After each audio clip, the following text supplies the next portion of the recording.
दोस्तों नमस्कार। DSL law point में आपका स्वागत है। मैं हूँ धीरज कुमार त्रिपाठी। हम लोगों ने पिछले वीडियो में सम्मन के विषय में जाना था। आज हम लोग गिरफ्तारी के वारंट के प्रावधान जो भारतीय नागरिक सुरक्षा संहिता में निर्दिष्ट हैं उनके विषय में देखेंगे और पढ़ेंगे, जानेंगे, समझेंगे। ये धारा 72 से धारा 83 तक प्रावधानित हैं। धारा 72 में गिरफ्तारी का वारंट प्रारूप और अवधि के विषय में बताता है। इसमें यह कहा गया है कि न्यायालय द्वारा जारी गिरफ्तारी का जो प्रत्येक वारंट लिखित रूप में होगा और उस पर ऐसे न्यायालय के पीठासीन अधिकारी की हस्ताक्षर होगी और उस पर उसकी मोहर लगी होगी। और उपधारा 2 इसकी बताती है कि ऐसा प्रत्येक वारंट तब तक प्रवर्तन में रहेगा जब तक कि वह न्यायालय द्वारा रद्द न कर दिया जाए या फिर उसका निष्पादन न कर दिया जाए। मतलब कि जिसको कि वह वारंट जारी किया गया है उस व्यक्ति को मिल न जाए तब तक वह प्रवर्तन में रहेगा।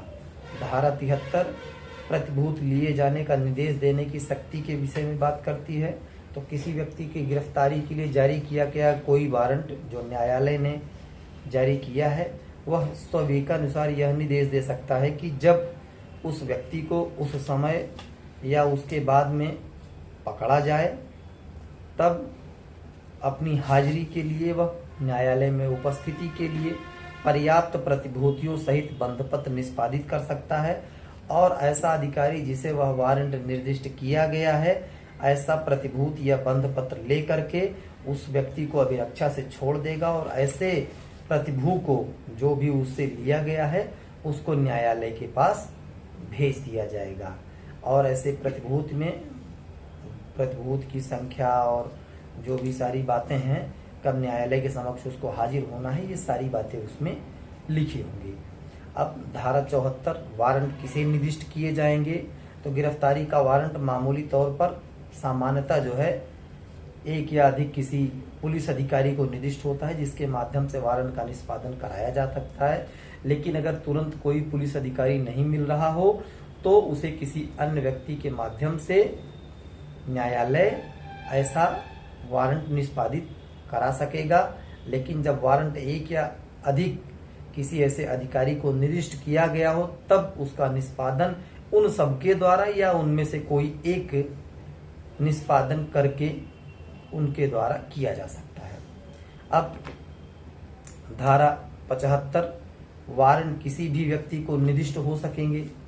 तो इसमें मुख्य न्यायिक मजिस्ट्रेट या प्रथम वर्ग न्यायिक मजिस्ट्रेट किसी निकल भागे सिद्ध दोष अपराधी, मतलब जैसे जो कन्विक्टेड अपराधी हो वो उद्घोषित प्रोक्लेम ऑफेंडर हो जिसको राज्य सरकार ने उद्घोषित अपराधी घोषित किया हो, कि जैसे कि अभी अति हत्याकांड के बाद से उनकी पत्नी जारी हैं तो वो एक उद्घोषित राज्य की अपराधी हैं जिनके ऊपर इनाम घोषित किया गया है वो है।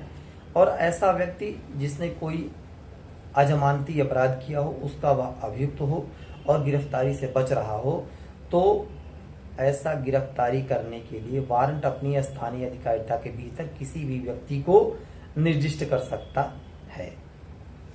धारा 76 बताती है कि पुलिस अधिकारी को निर्दिष्ट वारंट के विषय में बात करती है। तो किसी भी पुलिस अधिकारी को निर्दिष्ट वारंट का निष्पादन किसी अन्य ऐसे पुलिस अधिकारी द्वारा किया जा सकता है जिसको कि वह उस अधिकारी द्वारा नाम निर्दिष्ट किया जाए। जैसे कोई वारंट पुलिस अधीक्षक को भेजा गया या डिप्टी एसपी को भेजा गया तो वह जिस भी अधिकारी के माध्यम से, पुलिस अधिकारी के माध्यम से उसका नाम, मतलब उसका एग्जीक्यूशन कराएगा, निष्पादन कराएगा, उसका नाम उस वारंट में निर्दिष्ट कर सकेगा कि इनके द्वारा कराया गया। अब धारा 77 वारंट के सार एवं सूचना के बारे में बात करती है। तो पुलिस अधिकारी या अन्य व्यक्ति जो उस गिरफ्तारी के वारंट का निष्पादन कर रहा है उसे, जब वह व्यक्ति जिसको वह निष्पादन करना है उसे गिरफ्तार करता है जिसके नाम वारंट जारी किया गया है तो उसका सार सूचित करेगा कि इसलिए यह वारंट जारी किया गया है।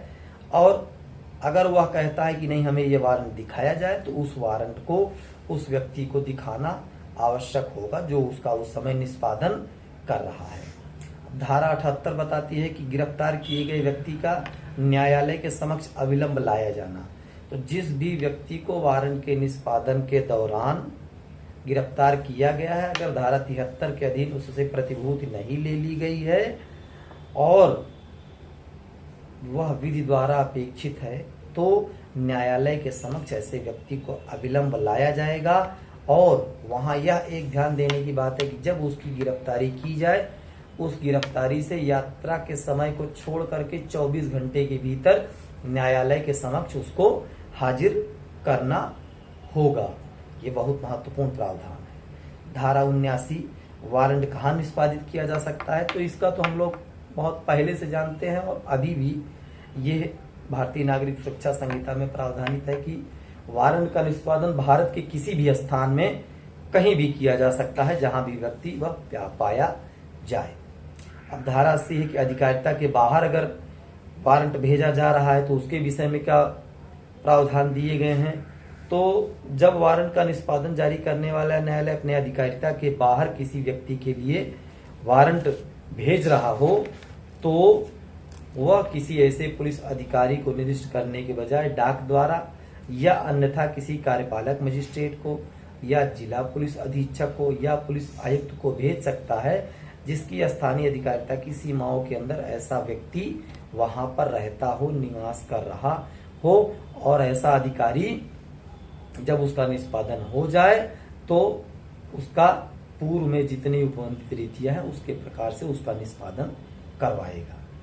धारा 81 कहती है कि अधिकारिता के बाहर निष्पादन के लिए पुलिस अधिकारी को निर्दिष्ट वारंट, तो जब पुलिस अधिकारी को निर्दिष्ट वारंट का निष्पादन जारी करने वाला न्यायालय अगर अपनी स्थानीय अधिकारिता के बाहर किया जा रहा हो, तो वह ऐसे कार्यपालक मजिस्ट्रेट के पास या थाने के भार साधक अधिकारी से अनिम्न, मतलब थाने का भार साधक अधिकारी तक के व्यक्ति के पास ऐसे वारंट को भेजा जा सकता है। और ऐसा व्यक्ति जिसके पास ऐसा वारंट भेजा गया है वह उस वारंट का निष्पादन कराएगा उसकी स्थानीय सीमाओं के अंदर, और उसके बाद उसका करके उसके न्यायालय के पास ले जाएगा। धारा 82 कहती है कि जिस व्यक्ति के विरुद्ध वारंट जारी किया गया है उसके गिरफ्तार होने पर प्रक्रिया, तो जिस व्यक्ति को वारंट का निष्पादन किया जाना है वह अगर जिले के बाहर है, तो जिसमें वह जारी किया गया था, तो गिरफ्तार किए गए व्यक्ति को जहां पर वारंट जारी किया गया था उसके अगर 30 किलोमीटर के अंदर है, तो उस कार्यपालक मजिस्ट्रेट या जिला पुलिस अधीक्षक या पुलिस आयुक्त जिसकी स्थानीय सीमाओं के अंदर गिरफ्तारी की गई थी उसके समक्ष अगर धारा 73 के अधीन प्रतिभूति नहीं ली गई है, तो ऐसे मजिस्ट्रेट या जिला मजिस्ट्रेट या आयुक्त के समक्ष ले जाया जाएगा। धारा 83 उस मजिस्ट्रेट द्वारा प्रक्रिया जिसके समक्ष गिरफ्तार किया गया व्यक्ति लाया जाए, तो जिस भी व्यक्ति ने ऐसे व्यक्ति को गिरफ्तार किया है जिसके जो कि वारंट के अधीन गिरफ्तार किया गया है, तो उसे न्यायालय के पास भेजने का निर्देश दे सकेगा, देगा। और यदि अपराध आज जमानती है तो उसे जमानत पत्र लेकर के ऐसे जमानत पत्र को न्यायालय के समक्ष भेज सकेगा। और धारा 73 के अधीन जो भी बातें निर्दिष्ट की गई हैं उनका पालन करते हुए प्रतिभूति देने के लिए, अपेक्षित प्रतिभूति देने के लिए उसको तैयार करेगा और ऐसे जमानत पत्र को न्यायालय के पास भेज दिया जाएगा जिसने ऐसे वारंट को जारी किया था। लेकिन एक बात यहाँ और है कि जो अजमानती अपराध में अगर कोई व्यक्ति वारंट के अधीन गिरफ्तार किया गया है, तो उसमें धारा 480 के उपबंधों के अधीन रहती हुई धारा 480 अजमानती अपराधों में जमानत के विषय में बात करती है, तो ऐसे व्यक्ति को न्यायालय के समक्ष लाया जाएगा और अगर चाहे तो वह न्यायालय उसे सेशन न्यायाधीश धारा 80 की उपधारा 2 में जो बातें दी गई हैं उनके आधार पर उस व्यक्ति को चाहे तो छोड़ सकता है, लेकिन मजिस्ट्रेट उसको उस समय नहीं छोड़ेगा, उस समय उसको जेल भेज ही देगा, क्योंकि अजमानती अपराध में उसको गिरफ्तार किया गया है वारंट के अधीन। लेकिन यहाँ इस बात की ये दी गई कि जो गिरफ्तारी का वारंट है, तो इसमें धारा 83 में जो बात कही गई है वह धारा 73 के अधीन जो प्रतिभूति लेने की बात की गई है उसके विपरीत नहीं है। अगर उसको कम करने या उसको रोकने के लिए नहीं मानी जाएगी। धारा 73 में अगर कोई व्यक्ति प्रतिभूति देने को तैयार है और न्यायालय के समक्ष हाजिर हो सकता है, तो वह व्यक्ति बंद पत्र अपना या प्रतिभूति दे करके वहां से जमानत पा सकता है। उसके बाद नियत तिथि को न्यायालय में हाजिर होकर के अपनी अग्रिम कार्यवाही कर सकता है। तो मित्रों, आज हम लोगों ने गिरफ्तारी के वारंट के विषय में सारी जानकारी देख ली है, पढ़ ली है, समझ ली है। आशा करते हैं कि यह समझ में आ गया होगा। आपको नहीं आया है तो जितना भी समझ में आया है उसके साथ में आप लोग बेयर एक्ट, भारतीय नागरिक सुरक्षा संहिता 2023 को ले करके बैठें और साथ में वीडियो देखते हुए एवं बेयर एक्ट को देखते हुए अच्छे से माइंड कर लें कि जो भविष्य में आने वाली परीक्षाएं हैं उनमें इन्हें पूछा जा सकता है। अब हम लोग अपने कल के वीडियो में उद्घोषणा और कुर्की, प्रोक्लेमेशन और कुर्की के विषय में बात करेंगे, जो पहले सीआरपीसी 1973 में धारा 82 से 86 में थी, लेकिन अभी इनका प्रावधान धारा 84 और उसके बाद धारा 84 से लेकर के 89 तक में प्रावधानित कर दिया गया है। तो उनके विषय में हम लोग देखेंगे। गर्मी अत्यधिक पड़ रही मित्रों, आप लोग लिक्विड का उपयोग करते रहें जिससे कि आपको गर्मी से इजात मिले। जय हिंद, जय भारत।